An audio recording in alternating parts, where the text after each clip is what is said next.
രാവിലെ ഇന്ന് കുറച്ച് നേരം വൈകിട്ടാട്ടോ എഴുന്നേറ്റത്. അങ്ങനെ ദേ വേഗം വെള്ളപ്പവും അതുപോലെ തന്നെ മുട്ടക്കറിയൊക്കെ ഉണ്ടാക്കിയിട്ടുണ്ടായിരുന്നു.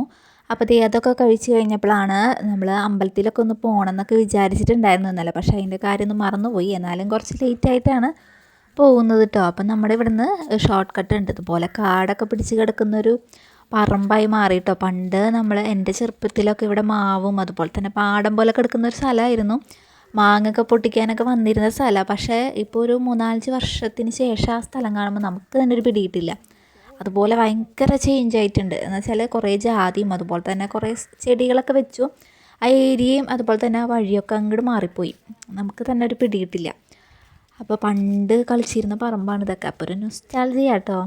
ഞങ്ങൾക്ക് 2 പേർക്കും അതെ, ഞങ്ങൾ 2 പേരും അമ്മേരപ്പൊക്കെ പുല്ല് പറിക്കാനും ഇതിനൊക്കെ വന്നിരുന്ന ഒരു സ്ഥലമാണിത്. കാരണം ഞങ്ങളുടെ വീട്ടിൽ പശുവും ആടൊക്കെ ഉണ്ടായിരുന്നു. അപ്പോൾ അതിന് പുല്ല് കൊടുക്കാൻ വേണ്ടിയിട്ട് അമ്മ വൈകുന്നേരമൊക്കെ ഒരു 3 മണിയൊക്കെ ആകുമ്പോൾ പുല്ല് പറിക്കാനായിട്ട് വരും.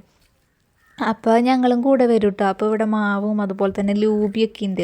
അപ്പോൾ ഞങ്ങൾ വരുന്നതെന്ന് വെച്ചാൽ ഇതൊക്കെ പൊട്ടിക്കാലോ എന്നൊക്കെ വിചാരിച്ചിട്ടാട്ടോ വരുന്നത്. അങ്ങനെ മാങ്ങയൊക്കെ പൊട്ടിച്ച് അവിടെ ഇരുന്ന് തന്നെ തിന്നും. നല്ല പുളിയില്ലാത്തൊരു മാങ്ങയാണ്.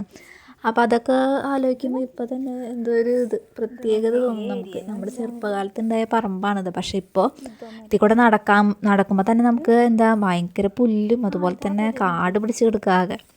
അപ്പോൾ ഇങ്ങനെ ഞങ്ങൾ പതുക്കെ പുല്ലില്ലാത്ത സ്ഥലത്ത് കൂടെ ഒക്കെ നോക്കിയിട്ടാണ് കിടക്കുന്നതെങ്കിലും കാട് പിടിച്ച് കിടക്കാട്ടോ ഇവിടെയൊക്കെ.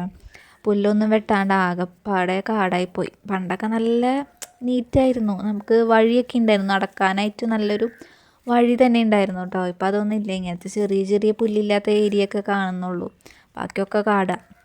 അങ്ങനെ ദേ ഞങ്ങൾ ക്ഷേത്രത്തിൽ എത്താറായിട്ടോ. ഷോർട്ട് കട്ടാണ് എങ്കിലും വെയിൽ കുറച്ച് കുറവുണ്ടായിരുന്നു. അങ്ങനെ അവിടുത്തെ പൂജകളൊക്കെ കഴിഞ്ഞു. പിന്നെ ഏതായാലും ഊണ് കഴിക്കാമെന്ന് വിചാരിച്ചു. ഊണിനാണെന്ന് വെച്ചാൽ ഭയങ്കര ക്യൂ ആയിരുന്നു കേട്ടോ. ഒരൊറ്റ തള്ളിന് നമ്മൾ അപ്പുറത്തെ പറമ്പിലെത്തും. അതുപോലത്തെ തള്ളാണ് തള്ളുന്നത്. ഇഷ്ടംപോലെ ആൾക്കാരും ഉണ്ടായിരുന്നു. അങ്ങനെ ഞങ്ങൾക്ക് 2ാമത്തെ ട്രിപ്പിലാണ് കിട്ടിയത്.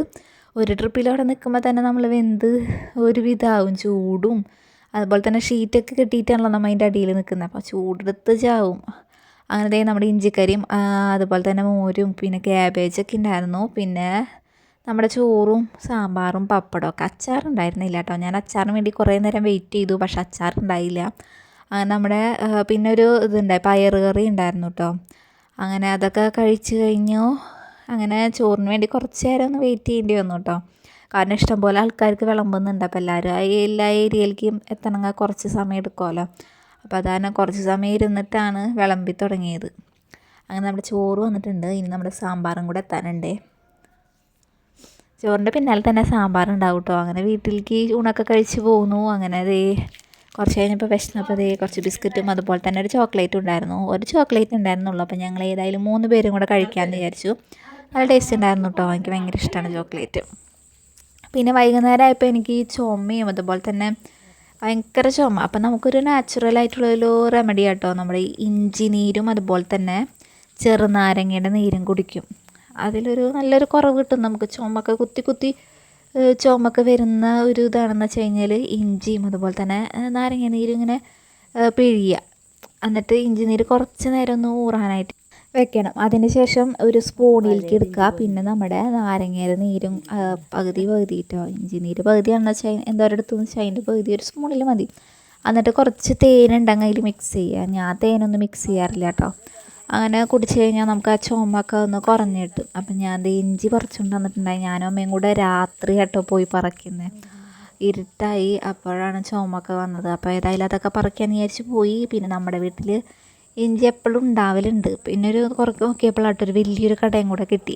നമ്മൾ അതിൻ്റെ സൈഡ് തന്നെ പൊട്ടിപ്പോയിട്ടുണ്ടായി. പിന്നെ ഞാൻ കുഴിച്ച് നോക്കിയപ്പോഴാണ് ഒരു പീസും കൂടെ അതിൽ കിടക്കുന്നുണ്ടായിരുന്നു. ഇല്ലെങ്കിൽ അത് വെറുതെ വേസ്റ്റായി പോയേനെ. അങ്ങനെ അതൊക്കെ പൊടിച്ചുകൊണ്ട് വന്നു. ഇനി അതൊക്കെ ഒന്ന് കഴുകി വൃത്തിയാക്കണം. നിറയെ മണ്ണാണ്. അപ്പോൾ അതിന് ശേഷം വേണം നമ്മളിതൊന്ന് ചതച്ച് പിഴിഞ്ഞു കുടിക്കാനൊക്കെ ആയിട്ട്. അപ്പോൾ ഇന്നത്തെ ഒരു കുട്ടി വ്ളോഗ് ഇത്രയേ ഉള്ളൂ. അപ്പോൾ എല്ലാവർക്കും ഇഷ്ടപ്പെട്ട് കഴിഞ്ഞാൽ ഒന്ന് സബ്സ്ക്രൈബ് ചെയ്ത് സപ്പോർട്ട് ചെയ്യാം.